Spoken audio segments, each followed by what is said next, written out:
ট্যুরের গুরুত্ব অবিশ্বাস্য। আমাদের ব্যস্ত জীবনে ছোট্ট একটা বিরতি নিয়ে বের হওয়ার মানে নতুনভাবে জীবনকে শেখার সুযোগ পাওয়া। ট্যুর আমাদের মানসিক চাপ কমাতে সাহায্য করে, নতুন স্থান সংস্কৃতির সাথে পরিচয় করে এবং সম্পর্কগুলোকে আরও মজবুত করে তোলে। তাই একদিন বা অল্প সময়ের জন্য হলেও ট্যুর আমাদের জন্য অপরিহার্য। আর প্রিয়জনের সাথে প্রতিটি যাত্রা যেন নতুন একটি গল্প। যাই হোক, ব্যস্ততায় বড় ট্যুর দেওয়া সম্ভব না হলেও মন ভরানোর জন্য বের হচ্ছে জাতীয় স্মৃতিসৌধের পথে। আর এই স্থাপনাটি আমাদের মুক্তিযুদ্ধের শহীদদের প্রতি গভীর শ্রদ্ধার নিদর্শন। শুধু একটা ট্যুরই নয়, প্রতিবার এখানে এলেই যেন মনকে একটা অন্যরকম শক্তি ও অনুপ্রেরণা দেয়। তো চলুন দেখি আজকের বিকেলটা কিভাবে আমাদের ইতিহাসের এই মহান স্মৃতির সাথে কাটে।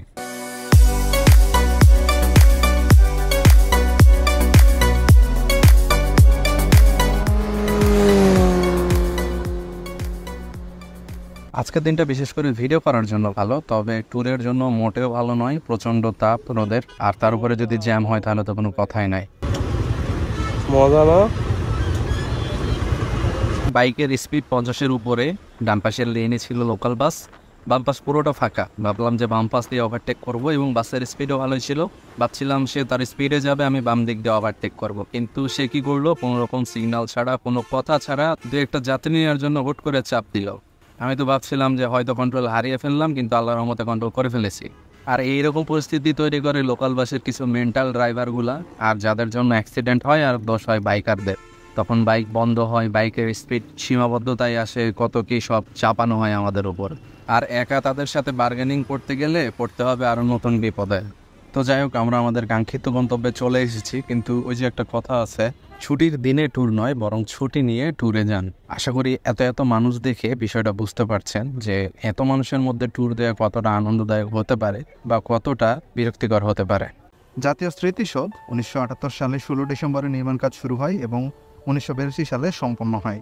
আমরা সবাই জানি যে স্মৃতিসৌধ 45 মিটার উঁচু এবং এর স্থপতি ছিলেন সৈয়দ মাইনুল হোসেন। এবং আমরা এটাও জানি, বাংলাদেশের মুক্তিযুদ্ধে শহীদ হওয়া লক্ষ লক্ষ বীর সেনানীদের স্মরণে নির্মিত এটি একটি গুরুত্বপূর্ণ স্মৃতিসৌধ, এবং এটি 1971 সালের মহান মুক্তিযুদ্ধের আত্মত্যাগ ও দেশের স্বাধীনতার প্রতীক। কিন্তু জাতীয় স্মৃতিসৌধের ডিজাইনটা এমন কেন? এটি একাধিক ত্রিভুজ আকারের স্তম্ভের সমন্বয়ে গঠিত কেন? এটা তো অন্য কোনো ডিজাইনেরও হতে পারত। চলুন জেনে নেই। এখানে ত্রিভুজের নকশা মুক্তির প্রতীক হিসেবে ব্যবহার হয়েছে। ত্রিভুজের উলম্ব আকার মুক্তির উচ্চতা এবং সাহসিকতার চিত্র উপস্থাপন করে, যা মুক্তিযুদ্ধের অসীম ত্যাগ ও সংগ্রামের প্রতিনিধিত্ব করে। আবার ত্রিভুজের আকৃতি যুদ্ধের গতিশীলতা ও শক্তির প্রতীক হিসেবেও কাজ করে। এটি সংকল্প, দৃঢ়তা এবং শক্তির প্রতীক, যা মুক্তিযুদ্ধের সংগ্রামের গতি এবং জোরালো মনোভাবকে তুলে ধরে। ঠিক একইভাবে স্মৃতিসৌধের ত্রিভুজ আকৃতির স্তম্ভগুলো ইতিহাসের গভীরতা এবং শহীদদের সম্মান প্রদর্শন করে।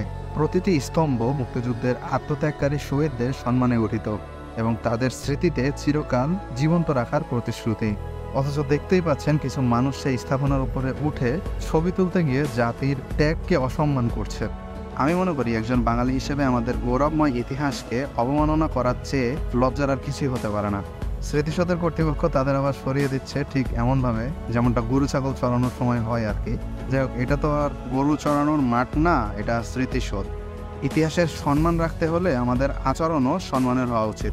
জাতীয় স্মৃতিসৌধে এই ছোট্ট ভ্রমণে আমাদের মুক্তিযুদ্ধের গৌরবময় ইতিহাসের কথা মনে করিয়ে দেয়। এখানকার চারপাশের পরিবেশ সত্যি মনোরম, আর সবার উচিত এই স্থানকে সম্মান ও পরিচ্ছন্ন রাখা। তবে এখানে ছুটির দিনে না আসাই ভালো। আশা করি ভিডিওটি আপনাদের ভালো লেগেছে। লাইক, শেয়ার এবং সাবস্ক্রাইব করতে ভুলবেন না। এমন আরও ভিডিও পেতে আমাদের সাথে থাকুন। ধন্যবাদ।